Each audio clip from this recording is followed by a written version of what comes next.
Test, test, test. I'm out here in front of the Federal Building in Los Angeles. It's a couple of days after the No Kings protest, which was a series of demonstrations held in cities across the United States that were put on in part in response to Donald Trump doing a massive and very expensive military celebration. Now, Donald Trump said that any protesters interfering with his celebration would be, quote, met with very big force. But the thing is, out here in LA, protesters have already been dealing with some pretty heavy forces.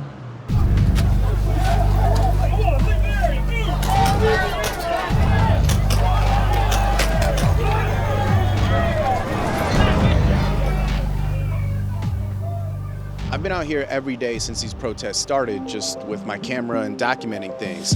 But the thing is, I'm not the only one with a camera out here. Law enforcement is also taking pictures. Are you filming fucking propaganda? And it's kind of hard not to notice the helicopters in the sky.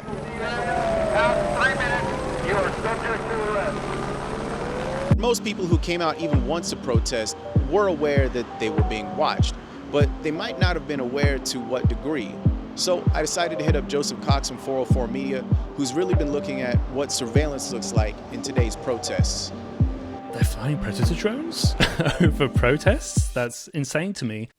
The protests that are happening here in LA, what have you been noticing? There were these really interesting flight patterns above downtown LA, but they were in this very distinctive hexagonal pattern. And that is an immediate red flag of that might be a predator drone. Eventually, I see it flies to the US-Mexican border, which is obviously where US Customs and Border Protection hangs out and stores some of their drones. Predator drones, Reaper drones, they are a weapon for war. They are a weapon for assassination. That is my personal association with them, and journalistic as well. And now they're flying essentially that same technology over protests inside the United States. They're being used as sort of a situational awareness tool, is what CBP told me. CBP says it is not engaged in the surveillance of First Amendment activities, end quote.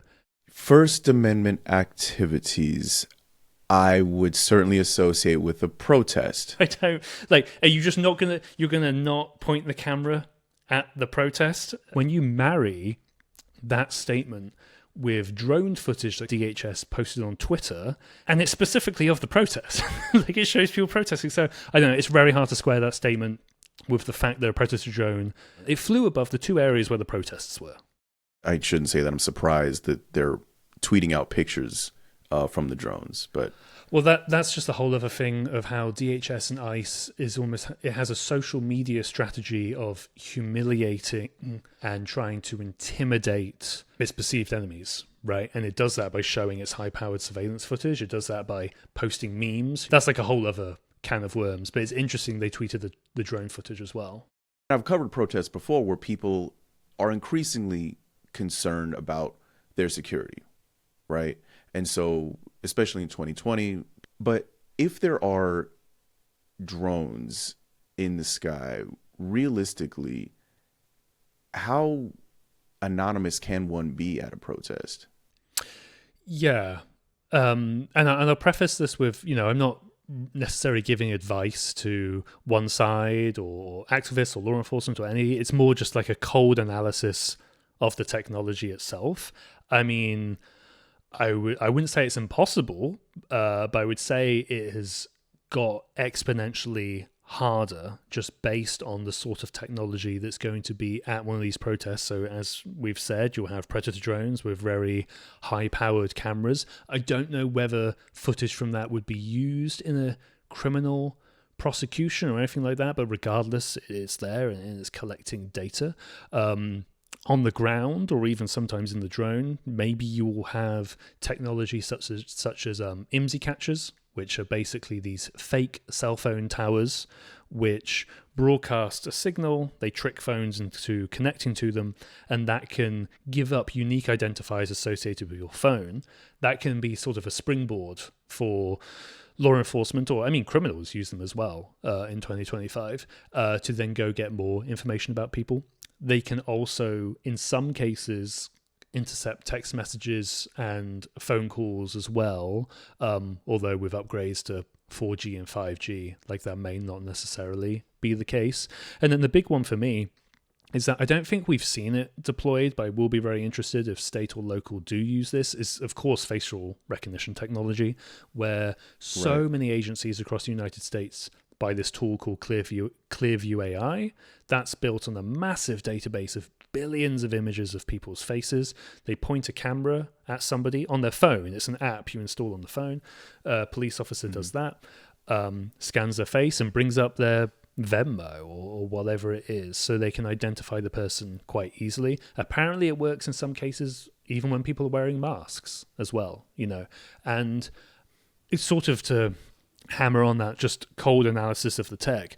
I think that might also be why a lot of ICE officers, and well, it's primarily ICE officers masking their faces, right, may be concerned about that, because there's actually tools that anybody can use. In the same sort of way anybody can access flight data, there are facial recognition tools that anybody can access, and you can put faces through there. So it's absolutely... Right, so officers also being concerned about being identified themselves using the same sort of technology. But potentially, yeah, it's a dual-use technology. It can be used by anybody because the access to this tech has filtered down. It's not just a tool for law enforcement anymore. It's a tool for anybody with an internet connection and a smartphone. Yeah, there are absolutely so many. There's so many cameras just right there. You basically can't avoid being on camera somewhere. Yeah. While I was looking at the flight data over the weekend, I was pairing it with this sort of compilation of live streams on TikToks. Some YouTube channel had very handily taken all of these people who were live on TikTok or other platforms and put it all on one screen, so I could watch like the LA protests from all of these different angles at once. I was like, damn, this is pretty useful, actually. And it would switch audio of them, but like I was only able to do that because ordinary people are filming it and live streaming it. If you're able to watch it and other people are able to watch it, of course law enforcement is able to watch this. Yeah, and they will then be able to archive that footage potentially, and if they feel the need to, for whatever reason, you can also do facial recognition tech after the fact. It's not just a live thing. You can take a video that was uploaded or streamed to TikTok or whatever, and then run the technology on that after the fact. I mean, I can't remember all the specifics, but didn't the FBI put a $10,000 reward or something similar for somebody who was throwing rocks at federally owned vehicles that were driving by? Like, in my opinion, almost certainly they're going to try facial recognition technology on that sort of thing. Like, this is why law enforcement are so attracted to this, and why Clearview and other products have been so popular across the US, is that you can take something as singular as someone's face and then just build and then use that as a springboard for a criminal investigation. On the one hand, you do have people, I think rightfully so, who are concerned about surveillance of any type, right? There's actual official, purposeful surveillance, say by a drone, and there would be law enforcement watching somebody's TikTok of them. On the flip side, there is a desire for documentation. We've seen time and time again where how difficult, I mean, you know this better than I do, how difficult is it to get police to release body cam footage? And how many things would have gone unreported, George Floyd being one of them, George Floyd's murder being one of them, if somebody were not there to document it. And I've seen and filmed plenty of things that probably a lot of people would not have known about had somebody not been there with a camera. Yeah. And there's this kind of these dual concerns, I suppose. It is the desire for really everybody should be able to film something, the public should know about things, but then everybody is filming things, and everybody, everyone, if we allow for the police to be part of the public, can see it also. Yeah. Ubiquitous surveillance is absolutely a double-edged sword.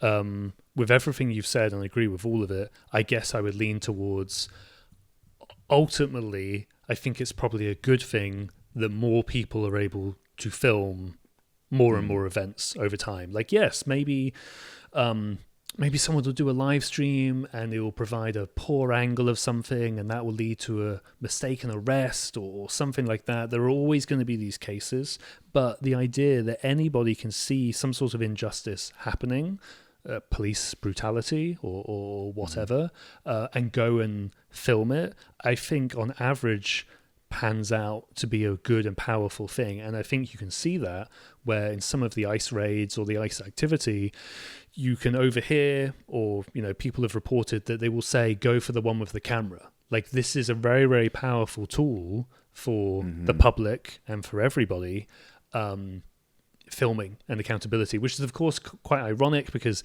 body cams worn by police officers were supposed to be this amazing tool that was going to usher in a new age of transparency and lower police brutality and whatever. And then the data shows, I think this is from a few years ago, that it actually doesn't. It doesn't matter, and they just hurt people anyway, even though they're being filmed. So it's intuitively you would go, oh yeah, well that is going to be a good thing, and we should still have body cams, clear, because we can use them later for accountability. But it's a very, very messy situation, but on balance it's probably a good thing for the public. Yeah, absolutely. Just people may want to be careful about what they film, just in the same way I'm careful about, well, I'm not going to, you know, go on Facebook and upload a bunch of photos of myself and tag where they all were or something like that, you know, just from a purely personal privacy perspective as well.